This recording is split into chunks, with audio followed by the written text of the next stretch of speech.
Hoy 24 de octubre celebramos a San Antonio María Claret, fundador, año 1870. El día 24 de octubre celebramos la fiesta de uno de los predicadores más famosos del siglo XIX.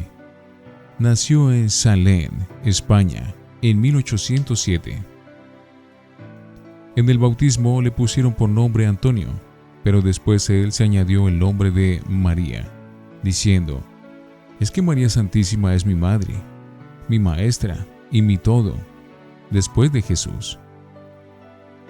De joven trabajó en el telar que tenía su padre y llegó a ser un técnico en esta industria, por lo cual su familia esperaba que sería después un gran industrial.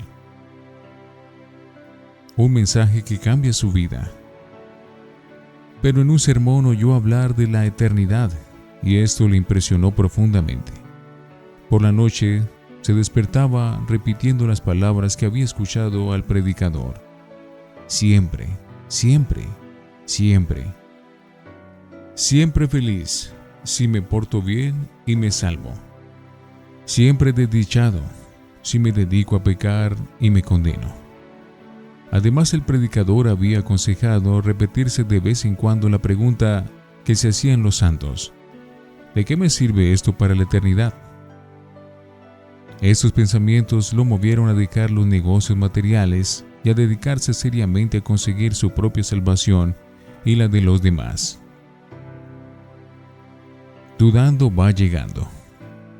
Al principio se propuso irse de monje cartujo, pero un director espiritual, que conocía su intención y su inmensa capacidad de trabajo y su fogoso activismo, le dijo que esa no era su vocación. Después se fue a Roma a pedir ser enviado como misionero a lejanas tierras, pero allá lo convencieron de que debía más bien ser misionero en su propia patria. Luego dispuso hacerse jesuita y entró al noviciado de esa comunidad, pero un fortísimo dolor en una pierna lo obligó a irse de allí y volver a España. Más tarde el superior general de los jesuitas le escribirá: Dios lo trajo a nuestra comunidad, pero no para que se quedara en ella, sino para que aprendiera a ganar almas para el cielo. Intervenciones de la Virgen. En su juventud, siente dos intervenciones de la Santísima Virgen que lo mueven a amarla mucho más y a propagar por todas partes su devoción. La primera fue en una ocasión en las que le llegaron terriblísimas tentaciones contra la pureza, cuando el peligro de consentir era mayor. Vio en sueños que Nuestra Señora le ofrecía una corona de triunfador y le decía: «Esta corona será para ti si rechazas la tentación». Con esto se sintió lleno de valor y logró salir victorioso de aquel peligro. En adelante, la Santísima Virgen le concedió una pureza admirable durante toda su vida.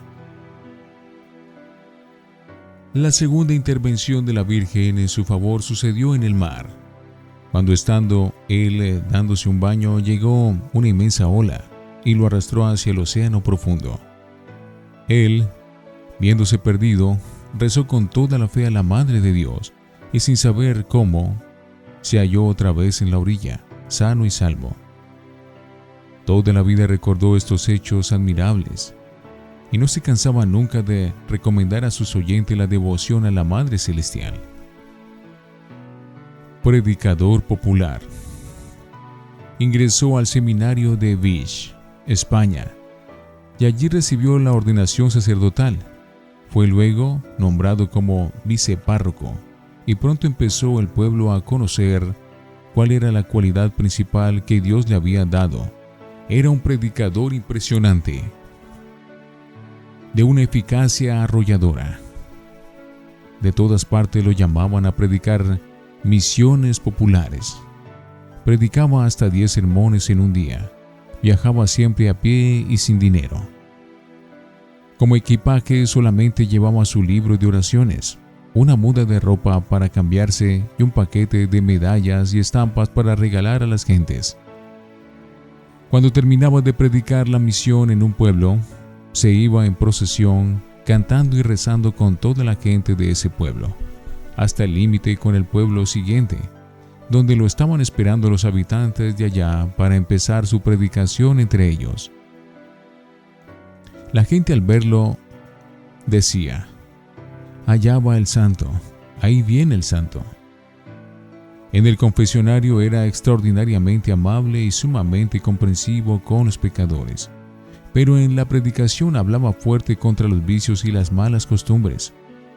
Durante 15 años predicó incansablemente por el norte de España, y difícilmente otro predicador del siglo pasado logró obtener triunfos tan grandes como los del padre Claret al predicar. Las conversiones se obraban por montones. Cuando predicaba tenía que conseguir un buen número de sacerdotes para confesar a los pecadores que se convertían al escucharlo. En su vida predicó más de 10,000 sermones. Apóstol de las buenas lecturas. Lo que hizo San Juan Bosco en Italia en ese tiempo a favor de las buenas lecturas, lo hizo San Antonio Claret en España. Él se dio cuenta de que una buena lectura puede ser mayor bien que un sermón, y se propuso emplear todo el dinero que conseguía en difundir buenos libros. Dicen que si se unen los renglones de los libros que él propagó, esos renglones le dan 3 veces la vuelta al mundo. Mandaba imprimir y regalaba hojas religiosas por centenares de miles. Ayudó a fundar la librería religiosa de Barcelona y fue el que más difundió los libros de esa librería. Él mismo redactó más de 200 libros y folletos sencillos para el pueblo, que tuvieron centenares de ediciones. Los regalaba donde quiera que llegaba. No cobraba nada por las misiones que predicaba, pero en todas partes regalaba medallas, rosarios, hojas y libros religiosos. Vivía en la más absoluta pobreza, pero regalaba libros como si fuera un millonario. Dios le ayudaba. Cuba. La ciudad de La Habana llevaba 14 años sin arzobispo, porque eran tiempos de persecuciones contra la Iglesia Católica. Al fin la reina de España le pareció que el sacerdote mejor preparado para ese cargo era el padre Claret. Le escribió la reina al sumo pontífice, y éste le nombró como arzobispo de La Habana. Él se negaba a aceptar el cargo porque le parecía que no era digno, pero sus amigos sacerdotes le dijeron que en conciencia tenía que aceptarlo porque esa era la voluntad de Dios. Desde entonces, por 7 años, fue un maravilloso arzobispo en Cuba. Visitó 2 veces todas las numerosas parroquias predicando misiones en cada una. Allí el pueblo no leía casi, pero él los adoctrinaba por medio de la devoción a la Virgen Santísima y con sus sencillas clases de catecismo donde quiera que llegaba. El pueblo lo quería y estimaba. En Cuba administró el sacramento de la confirmación a 300,000 cristianos y arregló 30,000 matrimonios. Logró formar con los sacerdotes una verdadera familia de hermanos, donde todos se sentían bien atendidos y estimados en la casa del arzobispo. Todo lo llevaba a las buenas, sin amarguras ni asperezas, con gran amabilidad.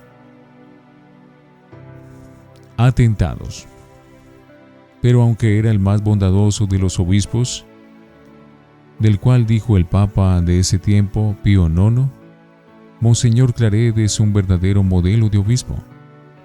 Sin embargo, la masonería le juró la guerra y pagó a sicarios para que lo mataran.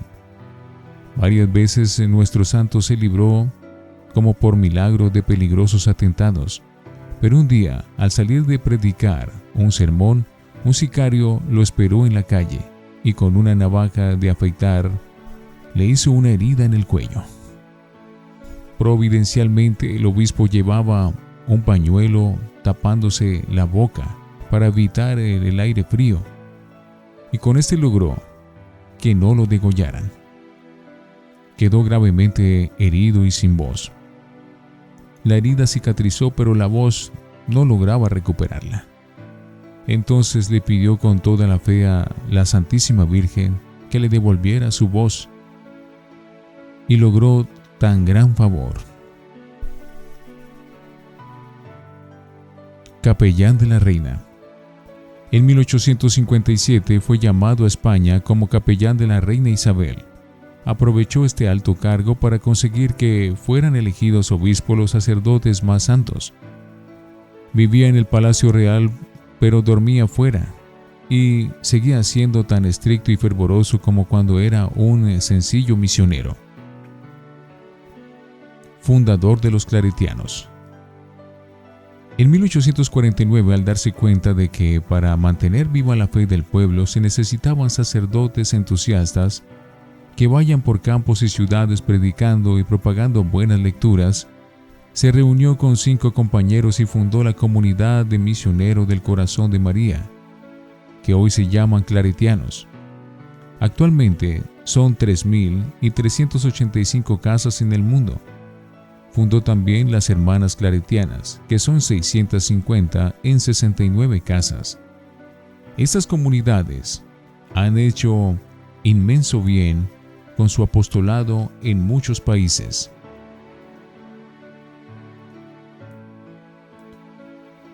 Presencia sacramental. San Antonio Claret le pidió a Dios un favor muy especial: que la sagrada hostia que recibía cada día se conservara intacta en su cuerpo hasta la próxima comunión. Y lo obtuvo. Quería tener más presencialmente a Cristo en su corazón. Desterrado. En 1869 una revolución desterró a la reina y por lo tanto quedó también desterrado su capellán, Monseñor Claret.